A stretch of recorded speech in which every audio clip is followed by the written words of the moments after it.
Assalomu alaykum. Beka Fruit obunachilari, xudo xolasa bugun xonadonga noldan samarali bog' tashkil qilish darslarini davom ettiramiz. 3-dars X sxemasini to'g'ri rejalashtirish. Endi xonadonga tashkil qilingan bog' bilan katta bog'lar o'rtasida farq bo'ladi X sxemasi bo'yicha. Masalan, katta bog'larda X sxemasi asosan katta texnikalar orasida yuradi. Masalan, haydash, dorlash, boshqa ishlar. Terimda masalan platforma kiritiladi. O'sha ishlar rejalashtirilib, o'sha texnika yurishiga mo'ljallab masalan X sxemalari tanlanadi. Endi xonadonda masalan qo'l mehnati yordamida qilish mumkin. Mayda-chuyda ishlar yoki kichik motobloklar bor, o'shalar yordamida haydab boshqa ishlar hammasini qilish mumkin. Shuning uchun zichroq ekish mumkin xonadonda iloji boricha.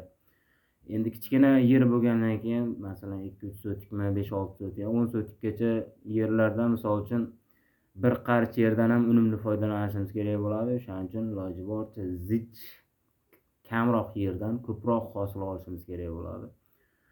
O'shanga harakat qilamiz, xudo xolasa. Endi bu qat'iy masalan pala-parcha ekib tashlasak nima bo'lishi mumkin? Masalan, bitta sxemaga rioya qilinmasa, daraxtlar bir-biriga xalaq berib o'sadi. Masalan, bittasi oldida, bittasi uzoqda bo'lib qoladi. Ayrim uzoqda bo'lib qolgandan keyin ba'zi joylar bekor qolib ketadi yerlarimiz daraxtsiz. Endi bir-biriga soya tashlab qolishi mumkin daraxtlar. Soya tashlagandan keyin o'z-o'zidan meva sifati pasayadi. Sug'orish, boshqa parvarishlash, kesish hamma ishlarimiz qiyinlashib ketadi. Masalan, bitta daraxt boshqacha shakl, bitta daraxtni boshqa shakl berishimiz kerak bo'ladi. O'zining joyiga qarab, joylash joyiga qarab. Agar bitta sxema bo'yicha eksak, hamma daraxtimiz bir xil chiroyli bo'lib turadi. Shuning uchun X sxemasiga qat'iy rioya qilishimiz kerak. Endi ba'zi biz mevali daraxtlar asosan navini tez o'sish xususiyatiga qarab, keyin payvandga qarab tanlaymiz.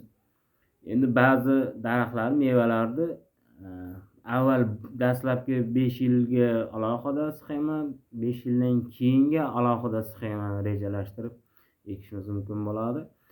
Endi begot hududda misol uchun biz hududimizga mos yetishtirishga mos ba'zi navlarni ko'rib o'tamiz, xudo xolasa X sxemasi bo'yicha. Endi misol tariqasida keltirib o'tishimiz mumkin.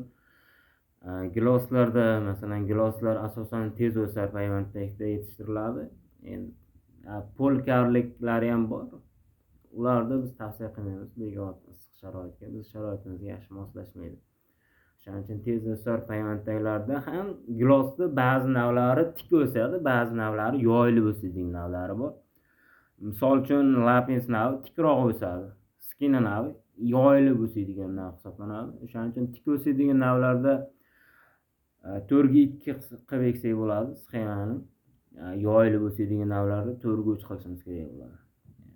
Olmalarga kelsak, olmalarda masalan tez o'sar yarim pakana payvanddagilar bor. Tez o'sar payvanddagilar bu urug' o'sib chiqqanga payvand qilingan o'sha urug'qa. Endi ular misol uchun biz o'zi uncha tavsiya qilmaymiz urug' payvanddagilarni, lekin bitta plyus tomoni bor. Urug' payvanddagida ko'p parvarish talab qilinmaydi. Ekib qo'yasiz, o'zi o'sib yotaveradi. Endi hosil sifati bulardan farq qiladi. Yarim pakana payvanddagilarda hosil sifatliroq bo'ladi, ko'proq bo'ladi o'z-o'zidan. Lekin masalan ekib qo'yib ko'p vaqtimiz bo'lmaydigan bo'lsa qarashga, o'sha ildizi chuqur ketadi. Yerdan namlikni, ozuqani o'zi so'rib oladi. Lekin kechroq hosilga kiradi o'sha urug' payvand. Tez o'sar payvanddagi olmalar.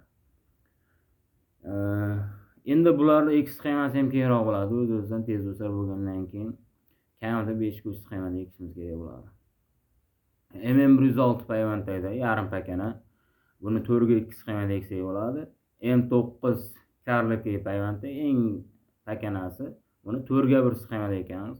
Faqat M9larda simbag'at sistemasini o'rnatishimiz kerak bo'ladi. Shpaler tizimida simlar bilan qo'yib simga tortib boylab o'stiramiz, chunki o'zini o'zi ko'tara olmaydi. Keyin bu M9 ga hosildorligi yaxshi bo'lish uchun tomchilatib sug'orish tizimini o'rnatishimiz kerak bo'ladi. Keyingi mevamiz nok. Nokda ham kuchli o'suvchi payvandtaylarda to'rga chiqib eksak bo'ladi. Bex payvandtaylarda navni o'sish kuchiga qarab 4 ga 1,5 yo 4 ga 2 qilib ekan. Misol uchun Karmen navi sekin o'sadi. Uni bemalol 4 ga 1,5 sxemada eksak bo'ladi, xudo xolasa. Endi shaftoli navlariga kelsak, shaftoli tez meva kiradigan meva hisoblanadi, daraxt hisoblanadi. Emas, 2-yildan hosil olsak bo'ladi. Masalan, bu yil mana 2026-yil eksak, bahorda, fevral oyida eksak, misol uchun 27-yil уже bizga nishoni hosil ko'rsatishi mumkin 2-3 ta. 28-yil уже sotishga olib chiqamiz shaftolini. 2026-yil bahorda ekilgan ko'chatlarni. Endi biz ekish sxemasiga keladigan bo'lsak, boshida masalan 2,5 ga 3 sxemada ekishni tavsiya qilamiz kichik yerlarda. Chunki dastlabki 5 yilda hosil olishimiz mumkin bo'ladi. Mana shu zich sxemada. Keyin 5 yildan keyin yog'iga 5 ga 3 sxemani o'tkazib yuboramiz. Orada bitta daraxt kesib, 2,5 da orasidan bitta daraxt kessak, misol uchun 5 ga 3 bo'lib ketadi. Endi daraxt kesishgacha bo'lgan vaqtda, misol uchun 2-yil 2, 3, 4-yil hosil beradigan bo'lsa, 5-yil ham qisman hosil bersa, masalan, sal qisqartirib yonidagi daraxtlarga ko'proq imkoniyat bersak, 30 kilodan 50 kilogacha meva olishimiz mumkin bo'ladi o'sha vaqt ichida. 5 yil ichida, o'sha kesishimizgacha bo'lgan vaqt ichida 30-50 kilo meva hosil olishimiz mumkin. Minimal hisobda 30 kilo olgan taqdirimizda ham bu sotib oladigan ko'chatimiz narxidan 15-20 barobar qimmat bo'ladi. Bu bizga o'z-o'zidan plyusga yuradi. Endi albatta boshida masalan boshlang'ich xarajat ko'proq bo'ladi, ko'proq ko'chat ekkandan keyin shunga yarasha daromad ham keyinchalik yaxshi bo'ladi, xudo xolasa. Endi misol uchun gilosda nima uchun bunaqa zich ekmayapmiz deyishlari mumkin. 4 ga 3 masalan 4 ga 2 sxemani tavsiya qildik. Gilos shaftoliga qaraganda kechroq hosil kiradi. 4-5-yilda hosil kiradi. O'z-o'zidan bizga qoplamaydi bu. Kech hosil kirgandan keyin uni ustiga gilos ko'chati, shaftoli ko'chatidan ancha qimmat bo'ladi. 2 barobar, tashti 2 barobar qimmatiga sotilyapti hozir gilos ko'chatlari. Chunki yetishtirish qiyin, gilos ko'chatini payvand ushlash qiyin. O'shaning uchun hozircha shu, xudo xolasa. Ekish sxemasi qat'iy rioya qilishimiz kerak. Kelajakda keyinchalik 5-6 yildan keyin, 10 yildan keyin muammo bo'lmasligi uchun, xudo xolasa. Yana bironta meva ekish niyatlaring bo'lsa, xudo xolasa bemalol savol berishlaring mumkin. Kommentariyada javob berishga harakat qilamiz, xudo xolasa. Sog' bo'linglar, salomat bo'linglar. Beka Fruit kuzatishda davom etinglar.